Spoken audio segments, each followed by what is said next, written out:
परम पूज्य गुरुदेव परम वंदनीय माता जी सूक्ष्म रूप से विद्वान हैं दोस्तों। चरण स्पर्श वंदन नमन करता हूँ दोस्तों। 25 सितंबर पंडित दीनदयाल उपाध्याय जी की जन्मस्थली धानक्या स्टेशन।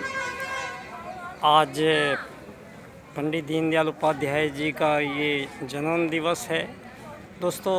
आज आदरणीय प्रधानमंत्री जी का यहाँ दौरा था, इसलिए बड़ी सुरक्षा थी और हमें जनसामान्य को पहले आने नहीं दिया गया था और उनका दौरा कैंसिल हुआ ये, और हाँ वो आ नहीं पाए। तो दोस्तों पंडित दीनदयाल उपाध्याय जी की जन्मस्थली पे हम पिछले 18 साल से यहाँ गायत्री मंत्र का जाप करते हैं प्रातःकाल में, और फिर हमारा एक व्याख्यान होता है दीनदयाल व्याख्यान माला।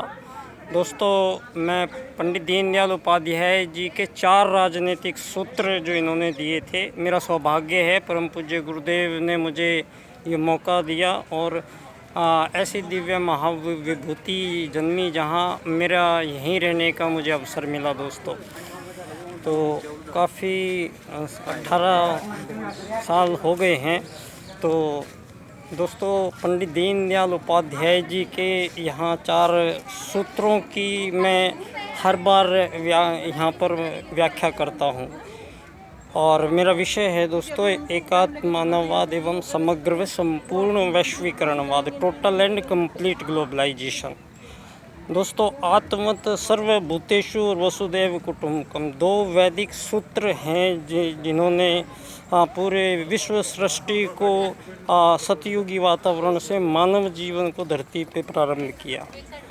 दोस्तों धरती पे पहले सबसे राजनीति की स्थापना भारत से हुई है, और राजनीति की स्थापना की ज़रूरत क्यों पड़ी, सवाल ये है। तो दोस्तों सतयुगी वातावरण था जब सृष्टि का पहला काल मानव का। उस काल में प्रथम बार जब मानव धरती पे आए दोस्तों, सतयुग से आए, तो सतयुगी वातावरण था, सत की अधिकता थी। तो सतयुग लाखों साल का था दोस्तों, और सतयुग के बाद में यहाँ रज और तम की अभिवृद्धि हुई ज़्यादा, और तामसिक और राजसिक वृत्तियाँ मानव में ज़्यादा आई। परिणाम हुआ राजनीति की स्थापना जो धरती पे पहली बार भारत ने की थी दोस्तों। धर्म अर्थ काम मोक्ष 4 चरण मानव जीवन को प्रदान किए गए थे। चारों चरणों में मानव जीवन अपने मोक्ष प्राप्ति की यात्रा में था।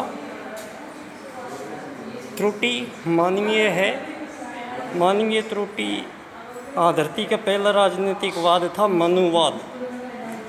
दोस्तों मनुवाद में कोई त्रुटि नहीं थी, जातियों का निर्माण मानव ने किया, मानवीय त्रुटि थी। मानवीय त्रुटि के कारण हजारों साल तक मानव का दुश्मन रहा धरती पे। दोस्तों साम्राज्यवाद का आगमन हुआ दुनिया में, तलवारों से काटा गया लोगों को। साम्राज्यवाद के बाद मार्क्सवाद, लेनिनवाद, आर्थिक उदारीकरणवाद, नाजीवाद, फांसीवाद, इस्लामवाद, ईसाईवाद, आतंकवाद, भोगवाद, इतने राजनीतिक दर्शन बदले मानव ने, और परिणाम मानव की मानव से दुश्मनी, मानव की मानव से युद्ध, शोषण, वध, हत्याएं। ये सारी दुनिया में जैसे युद्ध लड़ना मानव के लिए आवश्यक है, ऐसा क्रम उपस्थित कर दिया गया है दोस्तों।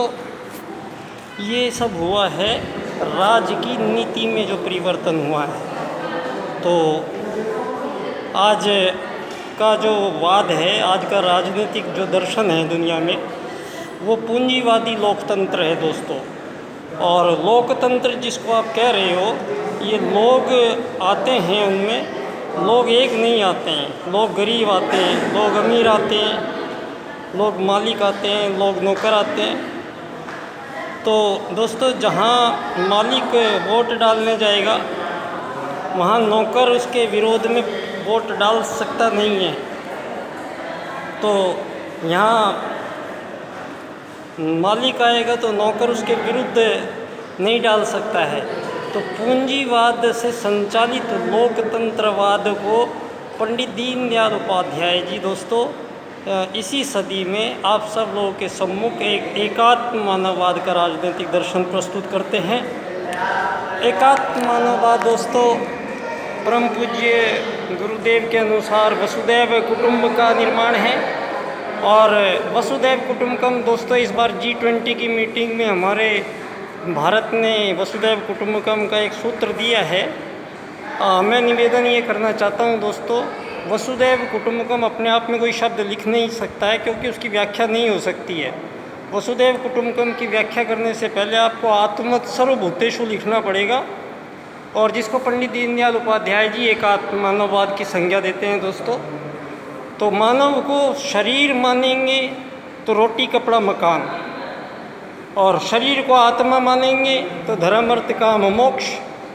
तो दोस्तों दीनदयाल उपाध्याय जी ने एक ऐसा बीज मंत्र ये राजनीति में उपस्थित कर दिया है, एकात्म मानववाद। तो मानव को आत्मा मानना पड़ेगा, एक आत्मा, और 7 अरब आत्माएँ हैं धरती पे।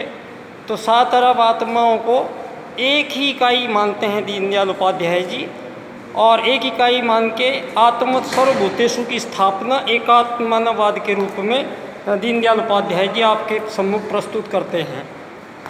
दोस्तों दीनदयाल उपाध्याय जी ने एक और चमत्कारिक सूत्र दुनिया के सम्मुख प्रस्तुत किया है, अर्थायाम। अर्थायाम में दीनदयाल जी कहते हैं धन की कमी किसी मानव को होनी नहीं चाहिए जीवन में। कोई अमीर नहीं होना चाहिए, कोई गरीब नहीं होना चाहिए, कोई मालिक नहीं होना चाहिए, कोई नौकर नहीं होना चाहिए। तो दीनदयाल जी के एकात्म मानववाद के अनुसार सारी धरती के 7 अरब लोगों को एक आत्मा मानते हुए, एक इकाई मानते हुए तब हम वसुदैव कुटुंबकम की स्थापना करते हैं, जब पंडित दीनदयाल उपाध्याय जी एकात्म मानववाद की स्थापना पहले करते हैं। तो दोस्तों वसुदैव कुटुंबकम बनेगा दुनिया में, लेकिन ये मेरा विषय है एकात्म मानववाद एवं समग्र व संपूर्ण वैश्वीकरणवाद, टोटल एंड कंप्लीट ग्लोबलाइजेशन। दोस्तों इसी विषय के साथ मैं आपके सम्मुख पिछले 18 साल से मेरी रिसर्च जो परिणाम लेके आई है वो सारी धरती के सभी मानव जातियों के लिए एक ऐसे युग परिवर्तन का संकेत है। परम पूज्य गुरुदेव के युग परिवर्तन की बेला में परिवर्तन होगा मानव की पहचान से, परिवर्तन होगा मानव के ज्ञान से, मानव के कर्म से, मानव के भूत से, मानव के भविष्य से, मानव के वर्तमान से। दोस्तों तो एक ऐसे विश्व में हम प्रवेश करने जा रहे हैं जहां दुनिया में ना कोई अमीर होगा, ना कोई गरीब होगा, ना कोई मालिक बनेगा, ना कोई नौकर बनेगा। सभी धरती के यात्री हैं। यात्री बन के आइए, यात्री बन के रहिए, यात्री बन के जाइए। तो इसी एक सूत्र को दीनदयाल उपाध्याय जी के मैं आज आपके सम्मुख प्रस्तुत करता हूँ। दोस्तों विषय एक बार मैं दोहरा देता हूँ फिर, मानव एकात्मवाद से समग्र व संपूर्ण वैश्वीकरणवाद, टोटल एंड कंप्लीट ग्लोबलाइजेशन। बहुत बहुत धन्यवाद। बच्चा डॉक्टर बाल्यकाल सेवा संस्थान का अध्यक्ष, सभी को प्रणाम नमन।